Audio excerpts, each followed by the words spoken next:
July 12th, this weekend between Subriel Matias versus Alberto Puello. We're going to have Edgar Berlanga fight Shiraz, who is Turkey Al Sheikh's protege, I guess I want to call. He's actually investing in him to win, and he actually is going for him and made him the main event just because he considers him like a personal friend, Shiraz, and he's a Muslim like him, and I think it shouldn't be based on that. You shouldn't make him the main event just because he's a Muslim and he's a personal friend. It's political, and I believe that the main event should have been either Shakur Stevenson versus William Cepeda, or it should have been Subriel Matias versus Puello. But that's another story for another video. I feel that it's a great stacked card, and people are saying that the card is not is struggling with the ticket sales, is not selling as it should have. I don't know. I hear different people's perspectives on it, but I feel that if that's the case, they're saying that it's mainly because they put it in an arena that's not known to stage boxing events. It's more like a tennis arena, and it's not as big as Madison Square Garden or the Hulu Theater, but at the end of the day, it's in New York, and if they're going to promote a fight that big with all these fighters like Subriel Matias versus Puello, Edgar Berlanga versus Shiraz, and Shakur Stevenson versus William Cepeda, and David Morrell versus Kataev. He's an undefeated prospect from I think Russia, and he has 10 fights, 10-0 with I think 9 KOs if I'm not mistaken. If you're gonna promote a stacked card like that with fighters, you know, on that level, with some of them don't have a strong fan base, some of them do. You should, specifically if you're gonna promote a fight like if you're gonna promote a fight that includes fighters like Subriel Matias versus Puello, in New York City, you know that in New York City there's a lot of Puerto Ricans and a lot of Dominicans. So a fight like that you should promote even more because it's gonna bring the Dominicans and the Puerto Ricans to the arena. And I feel that Turkey Al Sheikh failed to do that. I'm not saying that Turkey Al Sheikh is totally bad. I think he's actually, for the most part, more good for boxing than bad. But I think that him putting Sharice versus Berlanga as the main event was the first mistake that he made. He should have never made that the main event, because just because Berlanga and Sharice, they're not really, they haven't really fought anybody, and Sharice has lost to Adames, a Dominican fighter, and they gave the fight to Sharice. He really didn't look too good in that fight, even though they gave him the decision.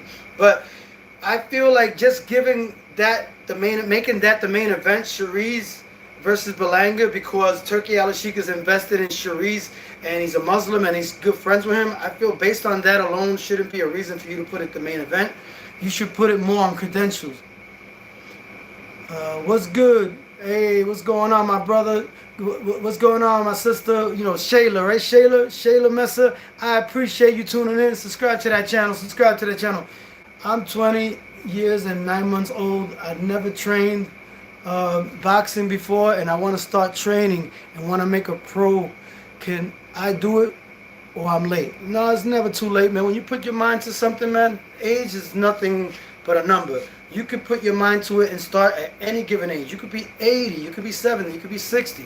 As long as you take care of your health and you stay positive, you stay focused, and you're passionate about what you're doing, you will go far. So don't give up on your dream. Don't give up on your dream. Tony also knows boxing. Thanks for tuning into my channel. Subscribe to that channel. Subscribe to that channel. Tony also knows boxing. Yeah, so I feel like Turkey Al Sheikh made an error in making Berlanga versus Sharice the main event, just because he has a personal friendship with Sharice, and he's trying to, like, you know, get him a fight with Canelo, and he's not invested in Berlanga. For those who think that Berlanga is the one that is supposed to win the fight, not in this case. Sharice is investing in well, actually Turkey Al Sheikh is investing in Sharice, and he's actually promoting him as the guy that if he beats Berlanga, that he should fight Canelo, and he's actually doing it based on personal friendship. They have the same religion and Muslim, and he's invested in him. And I feel like that's really wrong to make him the main event just based on that. You should do it on credentials, on what you've established, fan base, etc. Demographics. What sells. Like in the case of Shakur Stevenson versus Zepeda, I feel that Zepeda and Shakur Stevenson is a better fight to promote as a main event because Shakur Stevenson is a very established, elite, superb, skillful champion. He's a 3-time champion, and I feel that he doesn't get the credit that he deserves. So I feel like he should be the main event versus Zepeda because a lot of people are banking. A lot of people that don't really know about boxing are banking on Zepeda to beat Shakur Stevenson. But I truly feel that the fan base alone, the Mexican fan base is pretty big. So you should promote it, William Zepeda versus Shakur Stevenson, a lot as well because the Mexican fan base is very heavy and very passionate about boxing, and they're going to support William Zepeda to win.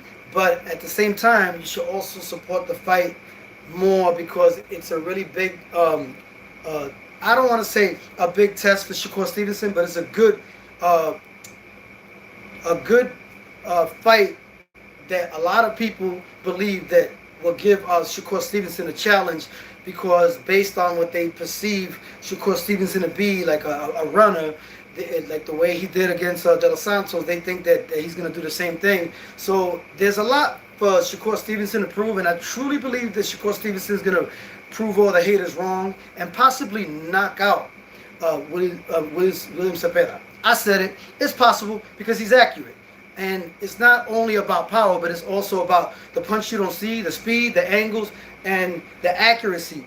So a punch that you don't see and is very accurate from Shakur Stevenson, if William Zepeda imposes his will on Shakur Stevenson, is going to compel Shakur Stevenson to step up his game and use his skill even more. And since William Zepeda is going to be going forward, that he's going to use that against him. Shakur Stevenson is going to use that against him because he's going forward. And when a fighter's moving forward and throwing a lot of combination, it could either make the fighter knock himself out because he's walking into the punches, or it could overwhelm the fighter that doesn't know how to handle that pressure of volume punches like the way William Zepeda is going to do. But I feel like there's different factors that make me believe that Shakur Stevenson has more than enough to dominate and win in impressive fashion based on, I would look at the cons of William Zepeda.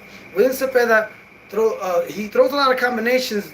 That's a pro, but he is very slow and lethargic, and he couldn't knock out Tevin Farmer, and he threw a lot of combinations, but he got hurt in the 12th round with Tevin Farmer, and Tevin Farmer was knocked out by Floyd Schofield in the first round.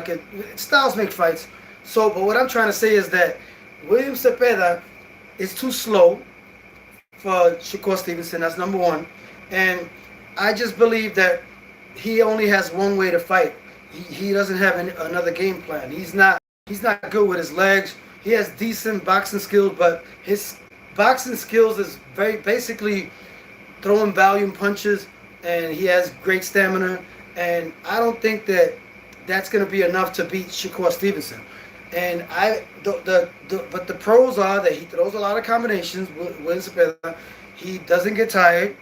He's very relentless. And Oscar De La Hoya is banking on the fact that he does all those things, and he's just basically undermining Shakur Stevenson by saying that let's see if he doesn't run.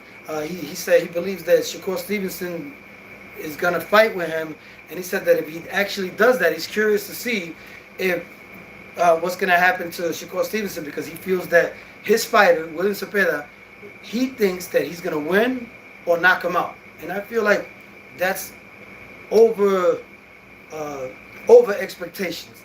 He's highly having too much expectations on William Zepeda based on volume punches and stamina and his willingness to go forward and not get tired.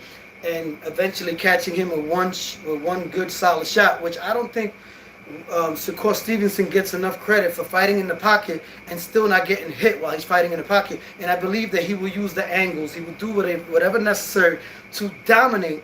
And I think possibly he will knock out William Cepeda. I think Shakur Stevenson will possibly, but I'm leaning more towards a unanimous decision, dominant performance. But it's possible for Shakur Stevenson to actually knock out William Cepeda with a body shot, because William Cepeda is going to be coming forward. He's been knocked down before. And I'm not saying that Shakur Stevenson is a power hitter, but he's very accurate. And that's what beats a lot of his opponents. And the way his defensive wizardry is impeccable. It's so amazing how he's able to elude a lot of shots and still fight in the pocket and not necessarily run and be in front of you and still dominate and beat people and actually knock people out like Padley, like he did in his last performance. I believe that a lot of people are underestimating Shakur Stevenson and they forgot just how good he is. I believe that they forgot how great, not good, how great Shakur Stevenson is. Let's keep it a buck. And as far as Superior Matias, so that's my verdict on between Shakur Stevenson and William Cepeda. I think that Shakur Stevenson is going to win by either knockout or unanimous decision. Hey, how you doing, FC Barcelona fan? Subscribe to my channel. Tune in. Subscribe to that channel. Tony also knows boxing. Subscribe to my channel. Tony also knows boxing. Thanks for tuning in. I appreciate you tuning in. How you doing, my brother? Have a great day. Thanks for tuning in my channel. FC Barcelona fan, I appreciate you. Said hi. Peace. I appreciate you.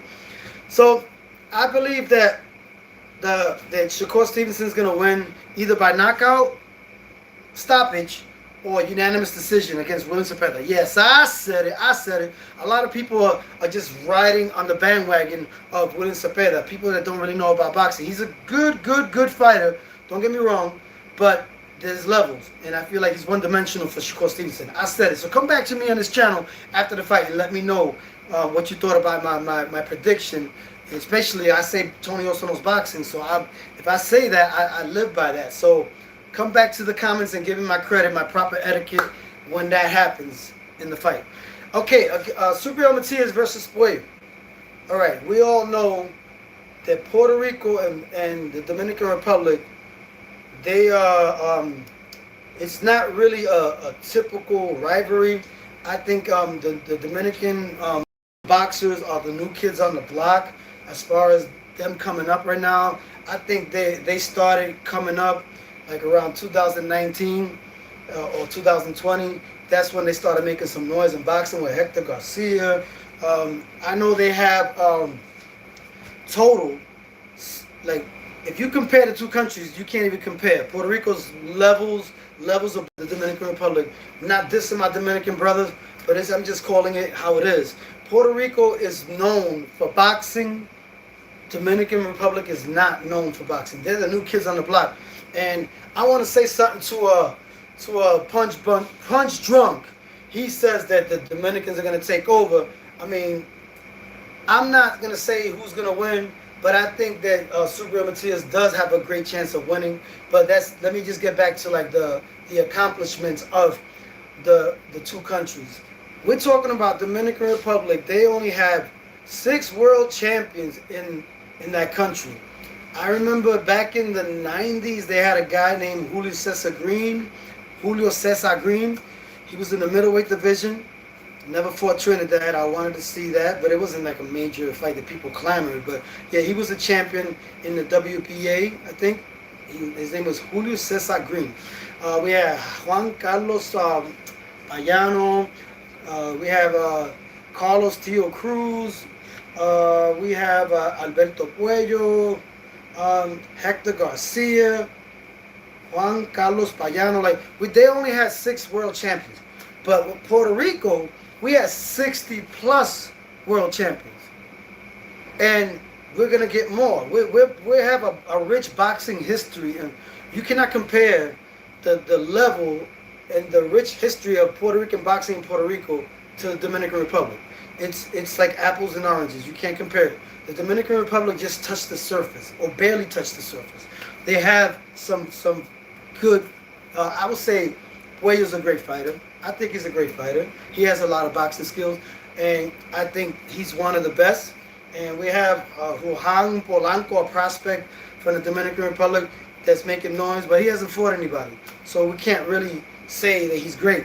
But they have potential. The Dominican Republic has potential, but Puerto Rico is way above the Dominican Republic. They're levels above. So for Punch Drunk to say that they're going to take over, that's a stretch. I don't think they're going to take over. But the thing about the Dominican Republic, they didn't have the facilities years ago. I would say before 2019, they didn't have the proper facilities. So a lot of boxers that were Dominican were like actually losing, and they had a lot of losses. And then the trainers the trainers from the Dominican Republic were actually learning from the losses of the Dominican fighters because they didn't have the facilities, the proper facilities to actually groom boxing prospects. But now they got better boxing programs and facilities. So that's why the boxing is a renaissance in Dominican boxing as of late.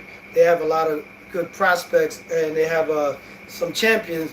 Hector Garcia, who lost to Tank Davis.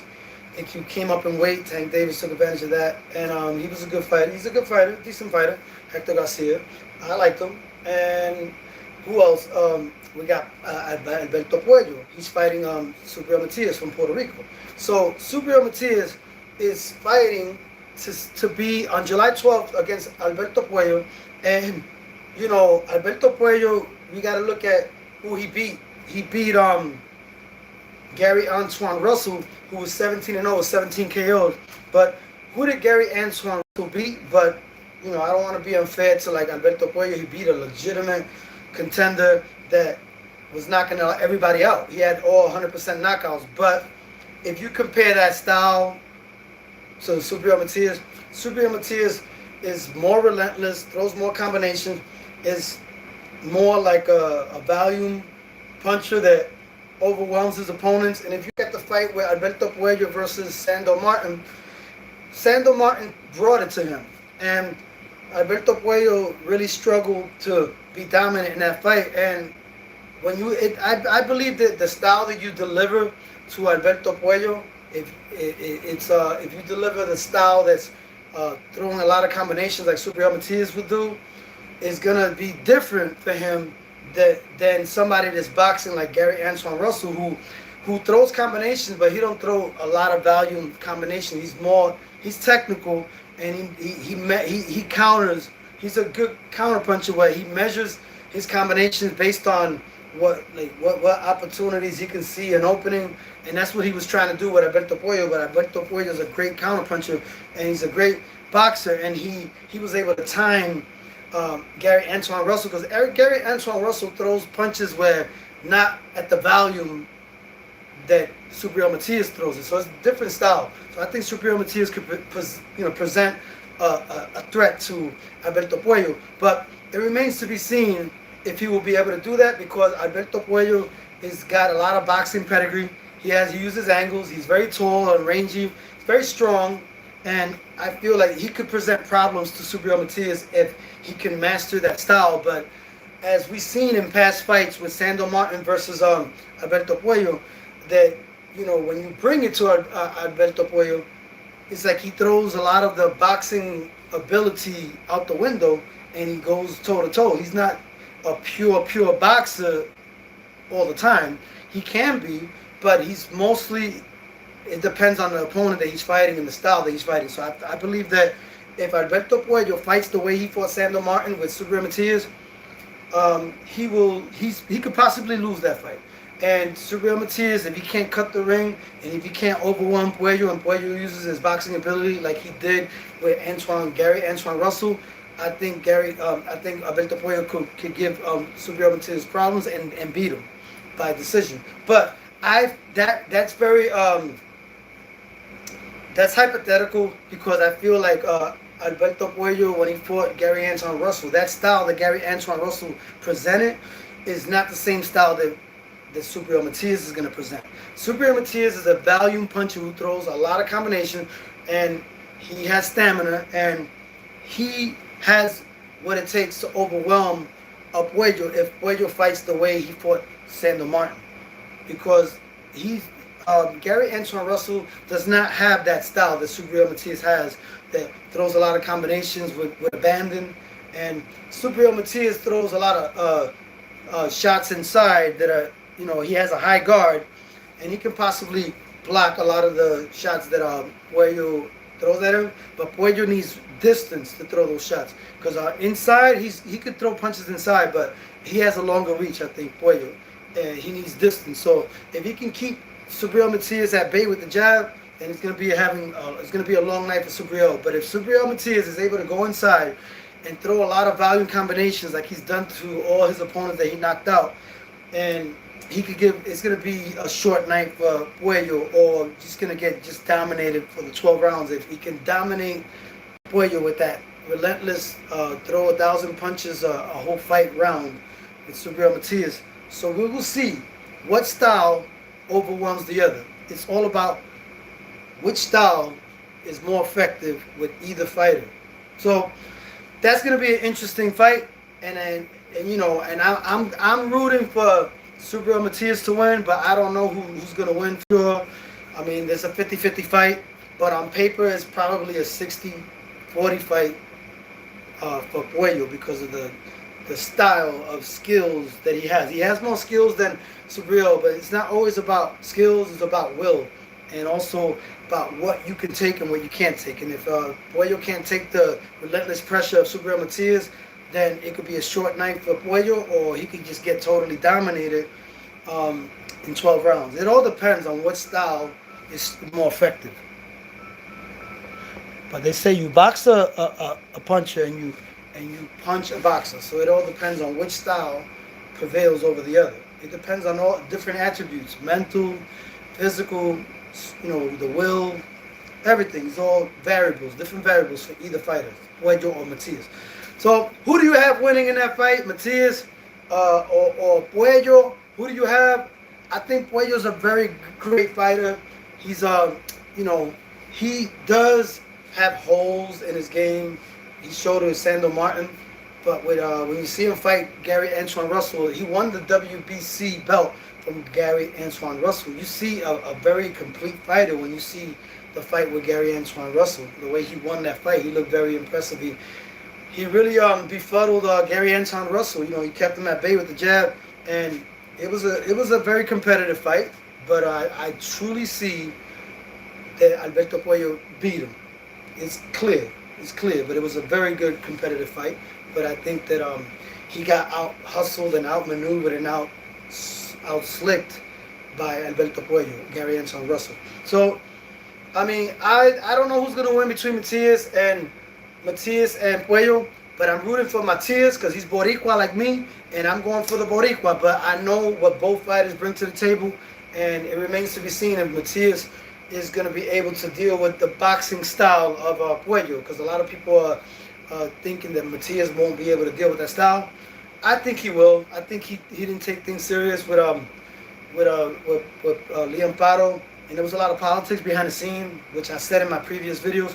I think he was partying too, so there was a lot of different things that took place. There was deals that were made behind the scenes that you can check my other videos out, and you'll find out what my assessment is about what happened behind the scenes with Matias versus Liam Paro. Subscribe to that channel. Tony Also Knows Boxing. Subscribe to my channel. Tony Also Knows Boxing. Yes. What I like about, I say David Benavidez beat David Morrell. I want to give David Morrell a shout. I think he fell short, of David Benavidez, but he had like a few fights. He didn't have a lot of fights, but I feel like he just lost to a greater fighter, David Benavidez. That's it. He did look good in spurts with David Morrell, but now he's gonna fight an undefeated Kataev. I think he's from Russia. He's 10-0 with 9 knockouts. I think. I know he has like 10 fights. He doesn't have a lot of fights. That's a good comeback fight, even though he's not. I don't know a lot about him, but it's a good comeback fight for David Morrell, and it's a good card. So I don't know who's gonna win because I don't know too much about Kataev, but I'm rooting for David Morrell to win, and we're gonna see what happens, And who else? Who else is fighting? We got Subriel Matias, David Morrell, Puello.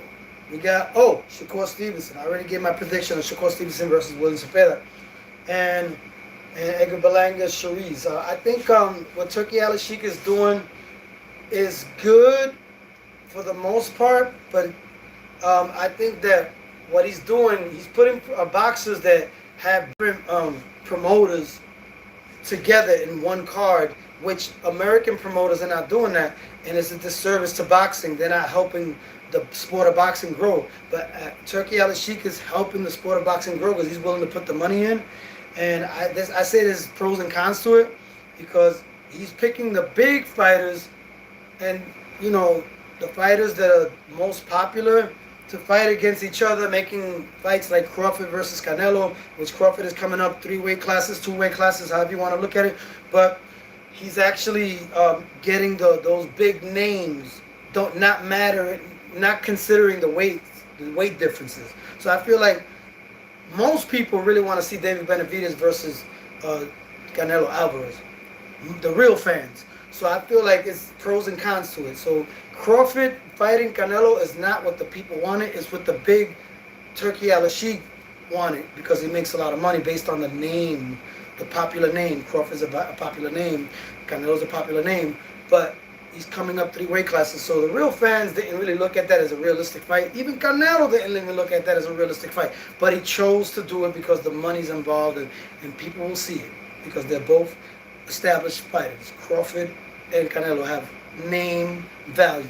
So it's a boxing business. That's what it is. But what I like about Turkey Al-Sheikh, he's putting boxers that normally wouldn't be in the same card due to different promoters. And he's putting them on the same card and making fights that a lot of people want to see sometimes in many cases, but in sometimes just fights that have value. Because some fighters are going to choose not to do what Turkey Al-Sheikh decides, but once he puts that money in there, they might make the fight depending on what they're willing to accept. So there's opportunities. So what I like about Turkey Al-Sheikh, he's putting boxers that have different promoters in the same card and making those fights happen. And America's not doing that. Promoters competing with other promoters, that's done with. Turkey Al-Sheikh has found a solution to get any fighter from a different promoter on the same card and make those fights happen. So Cepeda is with Golden Boy Promotion, William Cepeda. And Berlanga, I believe, is with Eddie Hearn's Matchroom, if I'm not mistaken, yes. And Stevenson is also with Eddie Hearn's Matchroom, but he has one more fight with Eddie Hearn's Matchroom, and he didn't say whether he was going to leave or not. He's just focused on the fight at hand.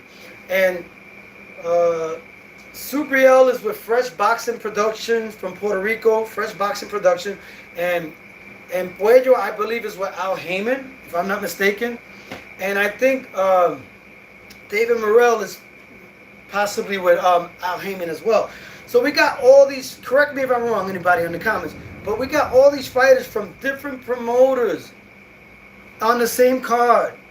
It's exciting because, all right, no, not everybody clamored for Kataev to fight David Morrell, but he's not a slouch. Kataev, he has 10-0 and 9 KOs. I don't know who he beat, but it looks like it's on paper. It looks like it's going to be a competitive fight against David Morrell versus Kataev because he's fighting an undefeated fighter with this similar amount of fights that David Morrell has. David Morrell doesn't have a lot of fights, so it brings some intrigue to that matchup. And we're talking about Shakur Stevenson. He wanted to fight William Cepeda for the past 3 years, and they've been avoiding him based on what Shakur Stevenson said, and it's probably true. I think William Cepeda is just banking on the money that he's going to make, and Golden Boy Promotions is actually banking on the fact that they know that William Cepeda, he has his limitations, and he can be beaten by a boxer. So they want to put him in the biggest fight possible and risk it all with Turkey Al-Sheikh and put him in against a great elite champion like Shakur Stevenson. I feel like they know that they rather put him in the biggest fight possible, and then they use that as a strategy, as a scapegoat to say, oh, he lost to Shakur Stevenson, but he gained a lot of experience, like they did with Canelo, with Floyd Mayweather, like etc. Like they do stuff like that to actually help the fighter for promoting him and to promote him in a different way, just give him more eyeballs. And also they did that with let me see who else. There's another fighter they did that with. They use that as a strategy with Berlanga. When Berlanga fought Canelo, they figured, okay, if he loses to Canelo, he gets exposure, he gets more notoriety, and he doesn't get knocked out. He gets some kind of respect, which I don't respect that. Just because you didn't get knocked out, okay, fine, but you didn't win many rounds. So anyway, so they do stuff like that. So William Cepeda is being thrown to the wolves now by Golden Boy because they're banking on the promotion, and if he wins this fight, he gets more respect, and he also gets some experience. They could use that and he gets more eyeballs on him. So they rather have. I think Golden Boy, deep down inside his heart, he knows that Shakur Stevenson's gonna beat William Cepeda. I don't think that he really truly believes that William Cepeda has what it takes to beat Shakur Stevenson. Maybe he's hoping that he does. He's probably hoping, based on what he perceives as a runner in Shakur Stevenson. But that was because he hurt his hand, and I think Shakur Stevenson is locked in. You see his eyes. He got the eye of the tiger. He's focused. In the interviews, you could tell he's locked in. He's really mad, but mad in a focused, positive way. Like he said, a lot of people forgot who I am. A lot of people forgot who he is. So he's going to remind people who he is when he defeats William Cepeda. So that's what's going on. So, I feel like, all these fights are good for boxing, but the little detail that I'm not really supporting is when they say Tom and Jerry, we don't want Tom and Jerry fights. And you know that Turki Al-Sheikh has been throwing jabs at Shakur Stevenson, saying that the rink is going to shrink more and more as you fight William Cepeda. Like throwing like jabs at him. But Shakur Stevenson's not stressing that. He's not taking that serious. He says that he's making Shakur Stevenson more important by somebody established like Turki Al-Sheikh trying to troll Shakur Stevenson just makes Shakur Stevenson more important because he's actually putting emphasis on him like that by trolling him. So anyway, I feel like Shakur Stevenson is going to prove a lot of the haters wrong. He's going to make everybody at him really eat their words and eat crow. He's going to dominate William Cepeda. And I believe that William Cepeda is good, but they're promoting him like he's this beast that's going to knock out Shakur Stevenson when he couldn't even knock out Tevin Farmer. And Floyd Schofield made Tevin Farmer look irrelevant. But, I just feel like styles make fights, but now if you put William Cepeda against Floyd Schofield, it could be different because styles make fights. He might not even get knocked out like the way Tevin Farmer got knocked out. So everything is about styles, and it depends. Everything depends. He could have got older tonight, but I feel like it's just styles. I think that the style was the right angle. Floyd Schofield knocked him out and timed him real good.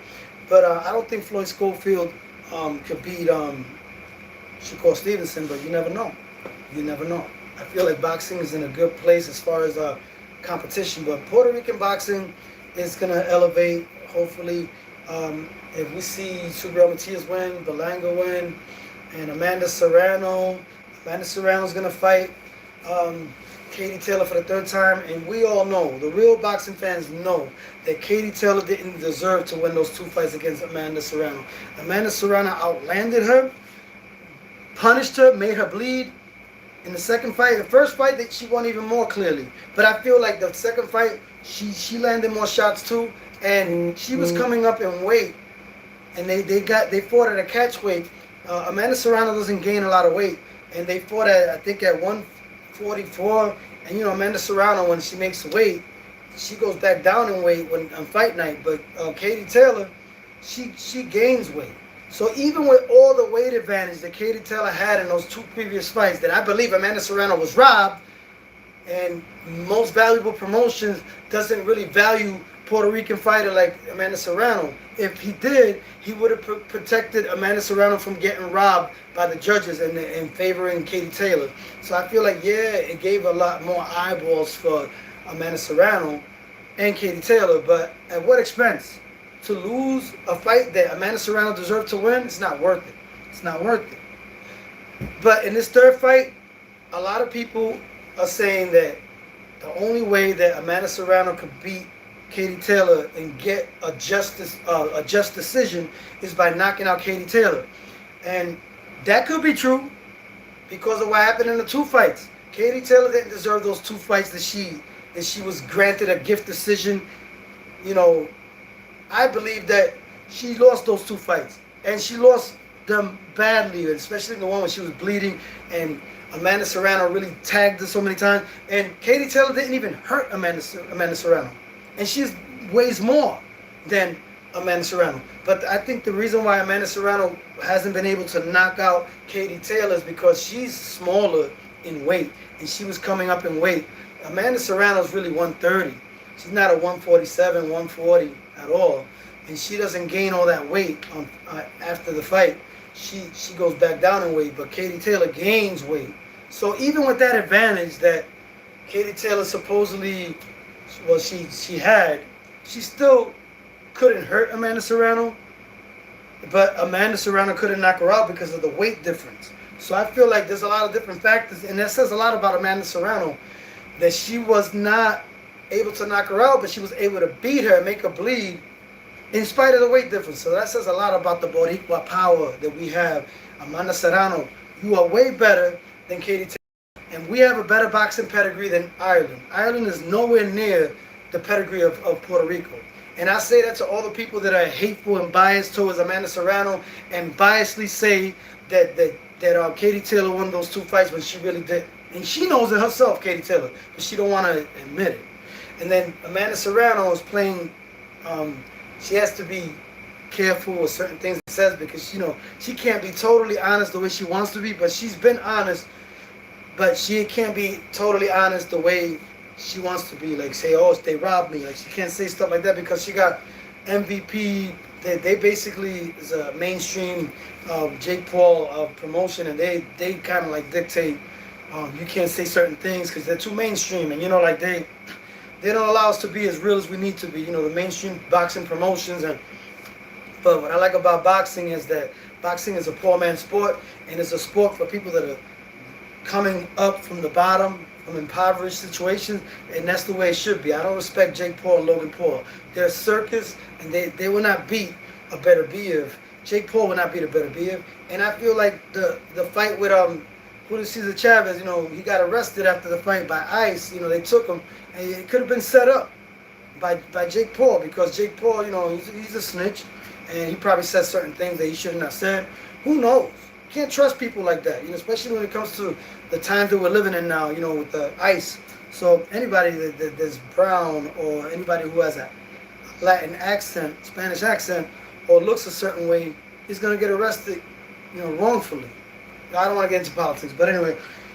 But check out my music on all major platforms. Mi Patria Linda is available on all major platforms. It's doing real good. Mi Patria Linda by Tony also, featuring Red Moon Music. Check that out when you get a chance.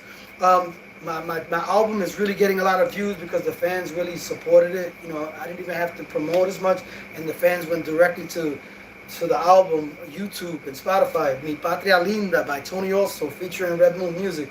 It's talking about what's going on in the United States colonialism of imposed on Puerto Rico and the Act 60, a lot of different things. Puerto Rico needs to be free and independent. And yeah, you could check out my music, and it's bomba plena and reggaeton. That Mi Patria Linda is doing really good. So yeah, so I believe Amanda Serrano, a lot of people are saying that she needs to win by knockout, and there's some people that are saying that she can win by decision because she can box good too, and she has to just, you know, fight twice as hard because they don't give us a decision, especially if we're fighting somebody that's Anglo, like from Ireland.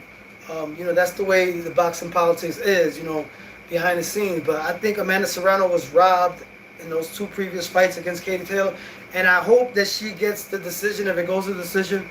Either way, I think that if she wins, they might rob her again. But I hope not. I don't want to jinx it. I want Amanda Serrano to get her just due in the third fight. And I hope she knocks out Katie Taylor out. And I hope she wins by either knockout or by unanimous decision. But I want the knockout. I prefer the knockout. I think the Boricuas want Katie Taylor's head on the platter after they wrongfully gave the decision to Katie Taylor and robbed Amanda Serrano of the deserved victory that she should have gotten those two previous fights. Amanda Serrano, come on, man. Come for that. Come for her head.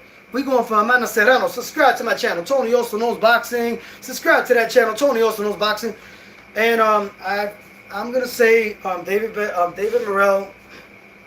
I'm going for him. You know, I don't know who's gonna win because I don't know too much about Katayev, so I don't want to make a decision like that. Just based on hearsay. And we're also gonna have Devin Haney versus Brian Norman. That's gonna be good. I can't wait for that fight. I think it's going to be in August. I'm going to find out the date, but it's supposed to be, I think, in August. I think Brian Norman is going to win that fight. Brian Norman is a problem. He got some serious power. I think he's going to knock out Devin Haney. And I think Devin Haney, his chin has always been suspect. I wish him well, but I feel like Devin Haney, he has post-traumatic stress disorder, man, after that Ryan Garcia cheat victory. But he didn't win. They reversed it to a no contest. So, but I think he's traumatized from that fight, and then now he don't even fight like the way he fought Regis Progress. No, he's not gonna fight like that no more. I think he's traumatized, and I think that he's gonna get knocked out by Brian Norman. I think Brian Norman is the truth, and he's gonna knock him out. Subscribe to that channel. Tony Also Knows Boxing. Subscribe to that channel. Super Matias, come on, man, let's go get it. Let's go get it. Let's show the Dominican Republic that we are the pedigree of boxing history, and we have the established historical, accomplishments in boxing championships in Puerto Rico. We have 60+ champions and counting, because we're gonna have more champions. We just need better boxing promotion. We got Universal Boxing. Universal in Puerto Rico is one of the best boxing promotions. Yeah, man, we got a lot of talent, but they're not promoting us the way we should, man. So we need to get on board and make sure that Puerto Rico gets the promotion that it deserves. And I'm going for Amanda Serrano, Super Matias. I hope Edgar Berlanga wins. That I think it's an even fight, but this guy's coming up to Edgar Berlanga's weight class, Shariz. But Edgar Berlanga really got to step it up and do whatever he can and show what he's made of, because they're not Turki Al-Sheikh is not investing in Berlanga to win. The winner of this fight, Sharizi, Turki Al-Sheikh wants Sharizi to get the fight with Canelo. So Edgar Berlanga got to make the fight work in his favor, and the fight is in his hands. So he has to make sure that he wins by knockout, because they're gonna try to rob him, I think. So yeah, we're gonna see how good he is though, because he has skills though, Shariz. So I feel like it's a really tough test for Berlanga. And let me see what else. So what else is the winner? This is another news that I got. The winner between Super Matias versus Alberto Puello. It's possible. I heard this in Authentic Boxing. Shout out to Authentic Boxing. He said that it's possible that a fight between the winner of Super Matias versus Alberto Puello will fight Pitbull Cruz. Pitbull Cruz is also fighting, and he's gonna fight a fighter that he's fought before. I think it's a rematch. I'm not sure, but correct me if I'm wrong. And then we got July 18th. Manny Pacquiao is gonna fight Barrios. I never count Manny Pacquiao. I think Manny Pacquiao still got what it takes to win, but we don't know what Manny Pacquiao's coming into the ring. But he looks fast. He looks sharp, and it's happened with Keith Thurman. He's beat Keith Thurman. He surprised a lot of people when nobody thought that Manny Pacquiao was going to beat Keith Thurman. He beat him in his prime. So let's just give him the credit that he deserves. That's going to be July 18th. And the winner of Super Matias versus Alberto Puello, it's possible that Pitbull Cruz will get the winner if Pitbull Cruz beats the fighter that he's fighting, which is going to be interesting. I think Pitbull Cruz undermined Super Matias and said a lot of stuff he shouldn't have said. So that's going to be a good Puerto Rico versus Mexico fight if that fight ever materializes after the winner of Puello versus Matias. Because we don't know. Because Pujo's good. He's going to bring his A game. So that's a 50-50 fight. And we don't know who's going to win that fight. I'm rooting for Subriel Matias. Puerto Rico! We got this. Subscribe to that channel. Tony also knows boxing. Subscribe. Remember, I'm not making predictions for Matias versus Pujo, but I'm rooting for Matias. Subscribe to that channel. Tony also knows boxing.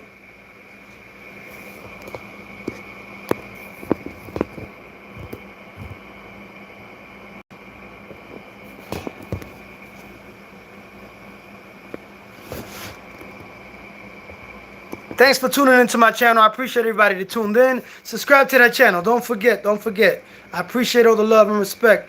You guys are my family. One love. Tony also knows boxing. Subscribe to that channel. Don't be afraid to subscribe to my channel.